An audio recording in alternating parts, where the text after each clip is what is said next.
Assalamualaikum warahmatullahi wabarakatuh. Perkenalkan, saya Lia Isnawati dari STIMIK Dharma Negara Bandung. Untuk memenuhi tugas mata kuliah rekayasa perangkat lunak, di sini saya akan menyampaikan contoh hasil dari pengembangan perangkat lunak sistem koperasi simpan pinjam dengan metode berorientasi proses. Langsung saja, yang pertama adalah analisis kebutuhan perangkat lunak dengan deskripsi kebutuhan fungsional. Pada deskripsi kebutuhan ini terdapat 3 poin penting, yaitu mengolah data induk, mengolah data simpan pinjam, dan membuat laporan dengan kode kebutuhannya masing-masing.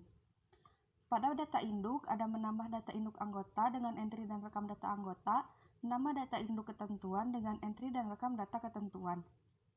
Pada data simpan pinjam, ada mencatat data pinjaman, entry dan rekam data pinjaman, mencatat data simpanan, entry dan rekam data simpanan. Untuk membuat laporan, ada 4 bagian. Yang pertama adalah membuat laporan harian, membuat laporan simpan pinjam yang dibuat oleh staf, lalu ada membuat laporan bendahara, koreksi laporan harian staf, dan laporan simpan pinjam. Dan yang terakhir adalah membuat laporan konsinyasi, pembuatan rekapitulasi laporan keseluruhan atau bulanan, dan cetak laporan. Lalu yang kedua ada pemodelan kebutuhan fungsional dengan statement of purpose. Perangkat lunak sistem koperasi simpan pinjam ini adalah badan usaha yang terdiri dari beberapa anggota untuk meningkatkan kesejahteraan dan memperkuat ekonomi anggota. Cakupan perangkat lunak meliputi pengolahan data anggota dan data ketentuan, mencatat data simpan pinjam, serta pembuatan laporan harian, laporan simpan pinjam, laporan bendahara, dan laporan konsinyasi. Pemakai perangkat lunak adalah staf, bendahara, dan ketua. Lalu ada diagram konteks. Di sini ada 3 entitas. Yang pertama adalah staf, bendahara, dan ketua. Tugas dari staf adalah membuat ID periode harian dengan ID anggota, ID pinjam, dan ID simpan. Lalu ID periode harian dikirimkan ke bendahara dengan laporan harian. Bendahara membuat ID laporan simpan pinjam, ID periode konsinyasi, dan ID periode bendahara yang dikirimkan ke ketua. Ketua menerima laporan simpan pinjam, laporan konsinyasi, laporan bendahara, dan membuat ID ketentuan dan ID ACC. Langsung ada diagram aliran data. Yang pertama adalah diagram aliran data tingkat 1. Di sini masih seperti yang tadi. Yang pertama untuk tugas staf adalah 1.0 mengolah data induk dari anggota dan ketentuan dengan ID anggota dan ID ketentuan. Yang kedua adalah 2.0 transaksi simpan pinjam dengan ID simpan dan ID pinjam. Tugas dari staf yang ketiga adalah 3.0 membuat laporan ID periode harian yang dikirimkan ke bendahara. Bendahara membuat laporan dengan 3.0 buat laporan harian, ID laporan bendahara, ID konsinyasi, dan ID laporan simpan pinjam. Ketua menerima ID laporan simpan pinjam dan laporan konsinyasi, juga laporan bendahara. Lalu yang kedua adalah diagram aliran data tingkat 2. Yang pertama proses 1.0, proses olah data induk. Di sini yang pertama adalah tugas dari staf, menambah data anggota dan menambah data ketentuan dengan ID anggota lalu rek anggota, juga ID ketentuan dengan rek ketentuan. Lalu pada diagram aliran data tingkat 2, proses 2.0, olah data simpan pinjam. Di sini masih tugas dari staf, yaitu mencatat data simpan dengan ID simpan, lalu rek simpan. Juga mencatat data pinjam dengan ID pinjam dan rek pinjam. Lalu dibuat laporan oleh bendahara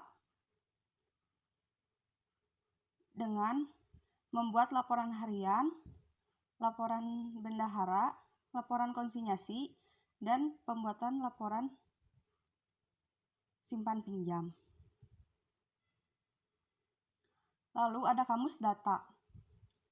Di sini merupakan database dari data yang sebelumnya, yaitu anggota dengan ID anggota, nama anggota, alamat, nomor telepon. Yang kedua ada simpanan dengan ID simpan, ID anggota, tanggal simpan, dan jumlah simpan. Yang ketiga ada pinjaman dengan ID pinjam, ID anggota, tanggal pinjam, jumlah pinjam, angsuran, dan tanggal bayar. Dan yang terakhir adalah ketentuan dengan ID ketentuan, ID pinjam, tanggal ketentuan, dan ACC. Lalu berikutnya ada arus data. Yang pertama adalah rekap bulanan, nomor bulan per tahun, harian sama dengan laporan harian, ID anggota yang berupa nama anggota, alamat, nomor telepon, ID ketentuan yang berupa tanggal ketentuan dan ACC, ID simpan, tanggal simpan, dan jumlah simpan, ID pinjam, tanggal pinjam, jumlah pinjam, angsuran, dan tanggal bayar, laporan harian berupa ID anggota, ID simpan, dan ID pinjam, laporan harian berupa koreksi ID laporan harian yaitu ID anggota, ID simpan, dan ID pinjam, laporan simpan berupa ID simpan dan ID pinjam dengan ID anggota, tanggal pinjam, dan tanggal simpan. Lalu ada laporan konsinyasi dengan rekap konsinyasi atau rekap bulanan. Lalu ada rek anggota dengan ID anggota, nama anggota, alamat, nomor HP. Lalu rek ketentuan dengan ID ketentuan, tanggal ketentuan, dan ACC. Lalu ada rek simpan dengan ID simpan, tanggal simpan, dan jumlah simpan. Lalu rek pinjam dengan ID pinjam, jumlah pinjam, angsuran, dan tanggal bayar. Lalu ada spesifikasi proses. Proses 1.1 adalah tambah data anggota dengan selama ada anggota baru dan lama, baca identitas anggota, baca dengan ketentuan dari ketua yang berlaku, jika data valid, rekam ke tabel anggota. Lalu ada tambah data ketentuan dan catat data simpan.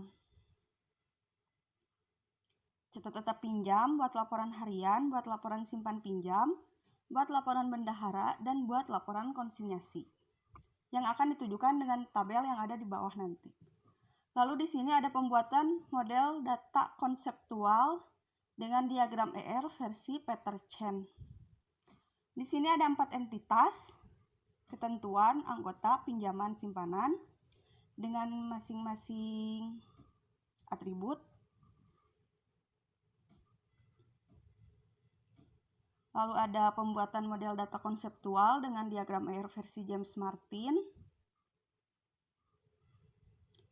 Lalu di sini ada perancangan basis data. Perancangan basis data dengan keterhubungan antar tabel.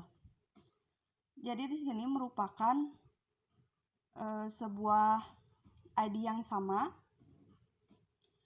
Seperti pada simpan ada ID anggota, pada pinjam ada ID anggota, dan ketentuan ada ID pinjam. Lalu di sini ada perancangan basis data, deskripsi tabel. Tabel anggota berfungsi menyimpan data induk anggota dengan jenis tabel anggota, primary key ID anggota. Lalu ada tabel ketentuan dengan fungsi menyimpan data induk ketentuan, jenis tabel ketentuan, primary key ID ketentuan, dan foreign key ID pinjam. Lalu ada tabel simpan yang berfungsi menyimpan data simpanan, jenis tabel simpan, primary key ID simpan, dan foreign key ID anggota. Lalu ada tabel pinjam berfungsi menyimpan data pinjaman dengan jenis tabel pinjam, primary key ID pinjam, dan foreign key ID anggota. Lalu di sini ada arsitektur perangkat lunak. Yang pertama adalah modul utama program. Di sini ada sistem koperasi simpan pinjam yang dibagi 3 bagian penting, yaitu olah data induk, olah data simpan pinjam, dan pembuatan laporan. Lalu di sini ada olah data induk dengan dibagi dua, yaitu data anggota, dan data ketentuan.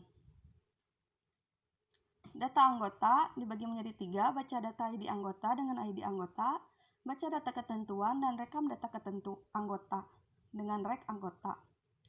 Lalu pada data ketentuan, ada baca data ketentuan dengan ID ketentuan, dan rekam data ketentuan dengan rek ketentuan.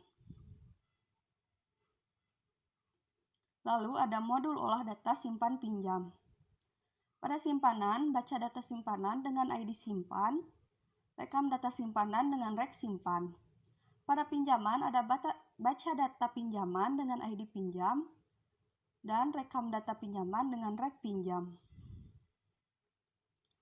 Lalu yang terakhir ada modul buat laporan yang dibagi menjadi 4. Pada buat laporan harian, ada baca periode harian laporan, select data, cetak laporan harian. Pada buat laporan simpan pinjam, ada baca periode laporan, select data, cetak laporan simpan pinjam. Pada buat laporan bendahara, ada baca periode laporan, select data, cetak laporan bendahara. Dan pembuatan laporan konsinyasi, baca bulan laporan, select data, dan cetak laporan konsinyasi. Lalu di sini ada tampilan berupa sistem koperasi simpan pinjam.